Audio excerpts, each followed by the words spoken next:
While the 17th BRICS Leaders Summit is currently underway in Rio De Janeiro under the theme Strengthening Global South Cooperation and for More Inclusive and Sustainable Governance. And President Cyril Ramaphosa is currently leading the South African delegation. Let's now welcome SABC News International Editor Sophie Mokoena, who's joining us live from Rio De Janeiro. We also do have joining us virtually Professor Christopher Iseke, who's joining us from this side. So Sophie, a very good afternoon to you. Had a moment to briefly engage with the President Ramaphosa there when he arrived at the venue earlier. What is he most looking forward to in regards to engagements as well as the agenda by Team South Africa?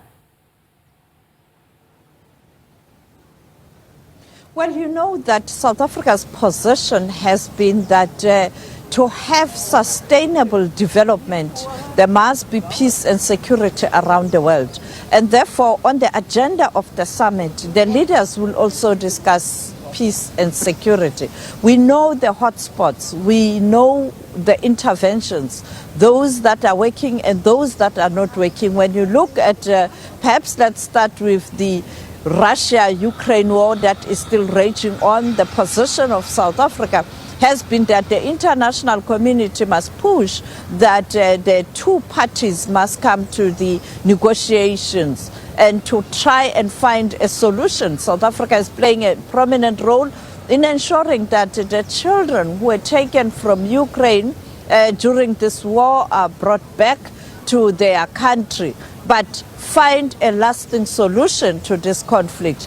In the Middle East, South Africa called for cessation of hostilities and ceasefire and a peace process to resume. But unfortunately, Israel was adamant that it will continue to fight, and that is why South Africa took a decision to go to multilateral institution that was set up by the United Nations, the World Court, that is the International Court of Justice, to seek a reprieve or intervention. And that led to the standoff that South Africa had to face from those who are supporting Israel, including the United States of America. Even now we see that there has been a bill that was put before the Congress last week, and the intention is to punish South Africa because those congressmen and women who are supporting Israel would want to get to South Africa. And then the other important issue is Sudan. The conflict is still raging in Sudan, and we are told, last week when I spoke to the former Prime Minister of Sudan, he indicated that number of people who are dying in Sudan are more than people dying in Ukraine, including Russia and Middle East are put together, and therefore it's a serious crisis. And therefore these are some of the issues. And the other important issue is the transformation of the financial system, the transformation of the IMF and also the World Bank. And we are told that at the meeting of the finance ministers, deputy finance ministers, and the central bank leaders of BRICS nations, and including the development bank, that is the BRICS Bank, there has been an agreement that there must be a transformation of these financial institutions, and also to deal with the issue of the debt burden, particularly to the developing South and the poorer countries. And therefore these are some of the important issues. The issue of tariffs. The Minister of Finance, Deputy Minister of Finance, Amos Masondo, telling me that they did discuss the issue of tariffs. We had the Deputy Minister of Trade and Industry speaking to SABC, indicating that they have already approached the US to ask them to suspend the implementation of tariffs on the 9th of July. And therefore there's a lot to discuss, and the BRICS member countries that we spoke to and the delegates, particularly at the business summit, are emphasizing a need for BRICS member countries to work together to build new alliances, because you cannot rely on the old order. When you look at what the US has done, going out of the World Trade Organization where trade issues are negotiated. Sophie, I'm going to keep you there and just bring in, of course, international expert there, Professor Christopher Isike, who's also joining us virtually. While, of course, Sophie, you monitor developments there as we wait for that photo op that is set to take place very soon. So, Professor, I think there we hear it from our international editor, Sophie Mokoena, who's stationed right outside the summit. The issue of the transformation of our financial institutions. I mean, even looking at the IMF itself, what do you think about this point? Well, for me, actually, that's the most important point of discussion for the BRICS. The idea of the BRICS multilateral guarantee mechanism, which is similar to the World Bank's multilateral investment guarantee agency. This is crucial because it will, especially in a time of global uncertainty, partly due to volatile policies from the US and the tariffs that Sophie was talking about. I think the idea is for them to try and use this BMG to de-risk investment in critical sectors and then reaffirm their capacity to be able to act as a, unified financial force for development. And I think that this is very important for them. And I mean, just on another point that was raised by Sophie there, Professor, the leaders have so far raised concern over Trump's tariffs as a collective, right? Let's try now dissect the available countermeasures and actual directives that they can actually explore in order to ensure that they are recognized as a formidable voice with authority, as well as the ability to persuade as well as influence geopolitical policies. What strength and muscle can they utilize in this regard? Well, look, put together, like Sophie must have said, they represent almost half of the world's population, right? And 36% of the global land area. So that in itself is an asset that they can leverage, pulling resources together, starting with the initial five, and then now expanding to 10 partner countries with new additions recently. There is the potential there to be able to muscle themselves and act as active agents in the international system, especially if they are able to enhance investment flows into critical areas of infrastructure and sustainable development. And I think that's where this BMG initiative would be useful. However, for them to be able to succeed at this, there needs to be more coherence. They need to speak with one voice, like we heard the Malaysian representatives say from their meeting with the finance ministers. They need to come together and speak with one voice. And as you know, BRICS is a disparate groups of different member states with different interests, different political ideologies.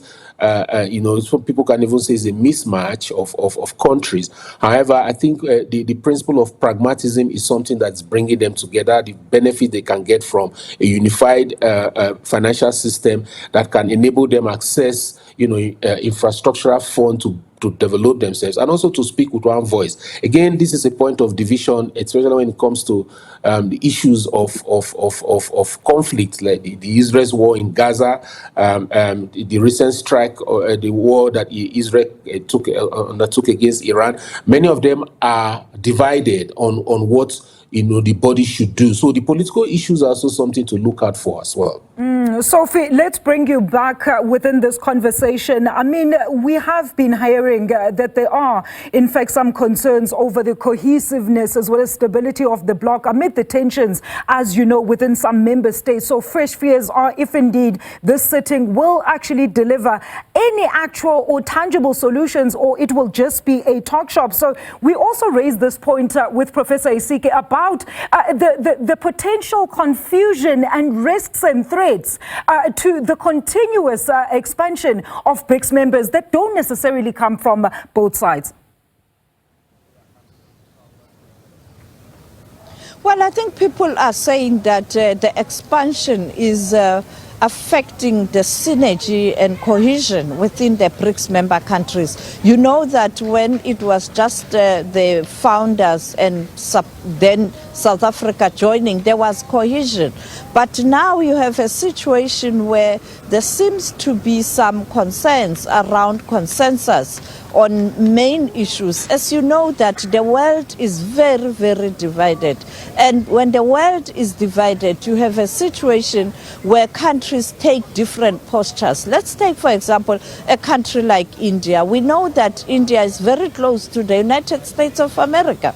And therefore, for the country like India to strike a balance in terms of ensuring that America is happy and all BRICS member countries are happy, it is becoming problematic. The other issue is the relationship between India and China. We know that there's tension between the two countries. In fact, we were told that President Xi Jinping didn't come because he had issues in terms of how the formalities of receptions were extended to different leaders, with the president of India on a state visit and with a dinner, but other leaders will be at the dinner, you know, as a group, and therefore China was not happy. You'd recall in South Africa during the same BRICS, there were some issues behind the scenes. India not being happy that the Prime Minister is being received by a minister, and therefore South Africa had to dispatch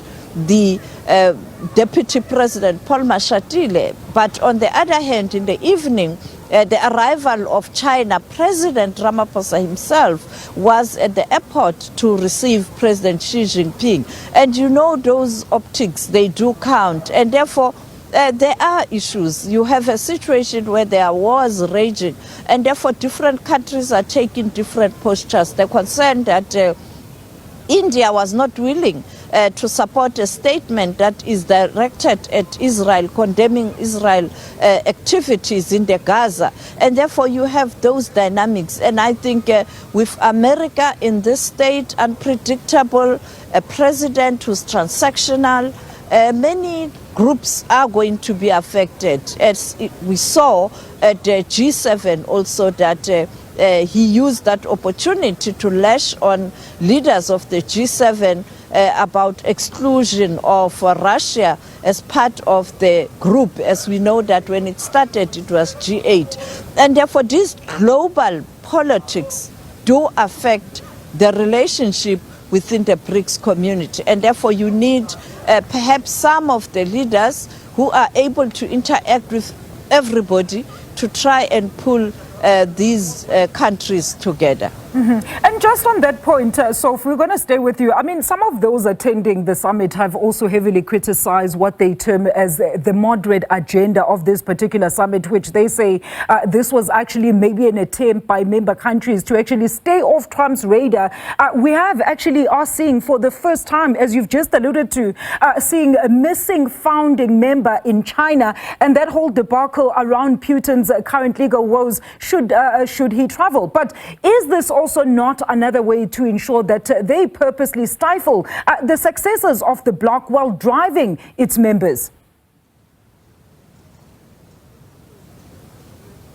Well, I think you are correct. I asked the Deputy Minister of Trade and Industry that it looks like Brazil is not so organized to host the summit, because people are arguing that Brazil is not interested to deal with challenging issues in terms of its agenda. But yesterday, when President Lula was addressing business, he was quite critical and frank, including a need to look at member states doing business amongst themselves and using the national currencies. Many people are saying the de-dollarization, it's still far from that, but at least have a system where you allow countries to use their own currencies, so that when one member state is facing sanctions from US and Europe, you don't rely on financial payment systems such as SWIFT. You have your own. And the BRICS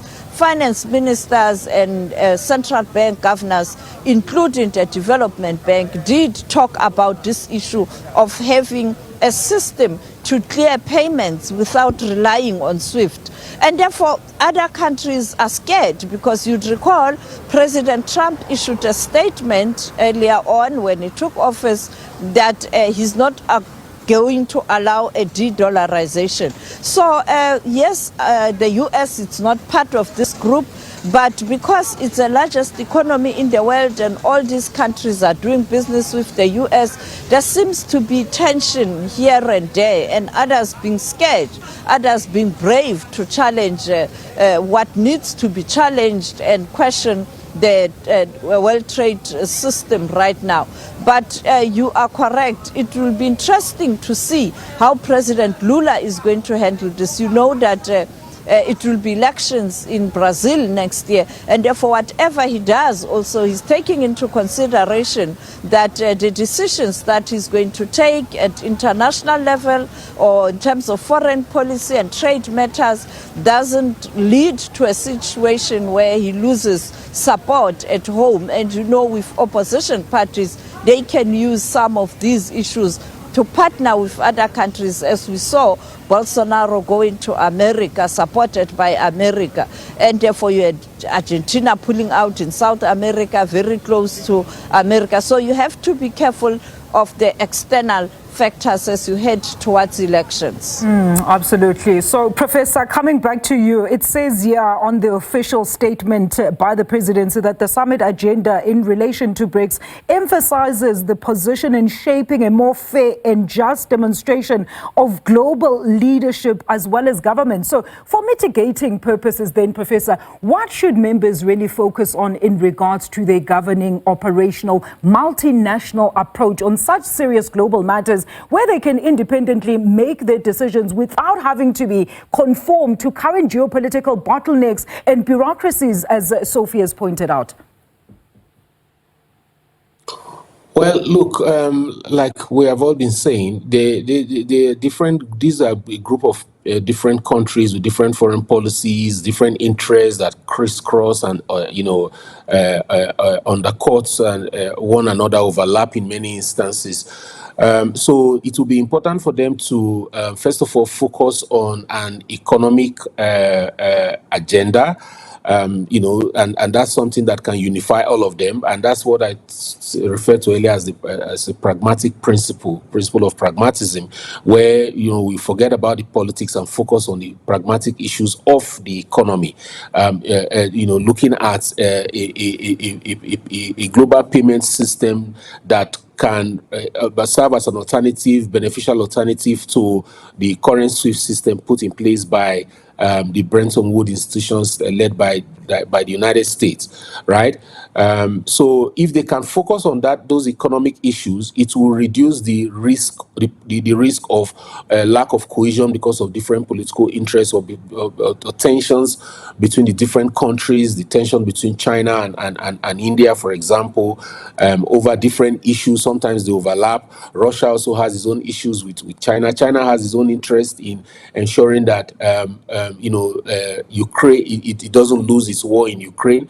So all these things impact on their ability to be able to take a unified stance against a system that is becoming empire focused, as we see with what Trump is doing in America. So if they want to take the political issues on, it will be much more difficult for them because the internal rift will cause a problem. But if they focus on the economics, it will help them because every one of them that is joining the group is joining for a largely economic reason more than the political. And as for those of us who are from the especially the developing world, I mean, compared to say China, for example, where our infrastructure sector needs serious financing, those are things that we need to be able to look at. All right, Professor, thank you so much for your input this afternoon. That is Professor Christopher Isike, International Relations Analyst on the BRICS Summit that is taking place starting today out in Brazil. And of course, alongside SABC News International Editor Sophie Mokoena there, who's joining us live from Rio De Janeiro at the summit. And of course, we had promised you live coverage of that photo op, and we will be taking you right there as that moment happens. As we can see right now, it's currently leaders that are actually arriving. I'm not sure, Sophie, if you can actually hear me now. Let's talk about some of the leaders that are actually in attendance that have actually arrived. We know Lucia Lula da Silva, obviously Prime Minister Narendra Modi, alongside, of course, South African President Cyril Ramaphosa. But we will be engaging with SABC News International Editor on top of the hour.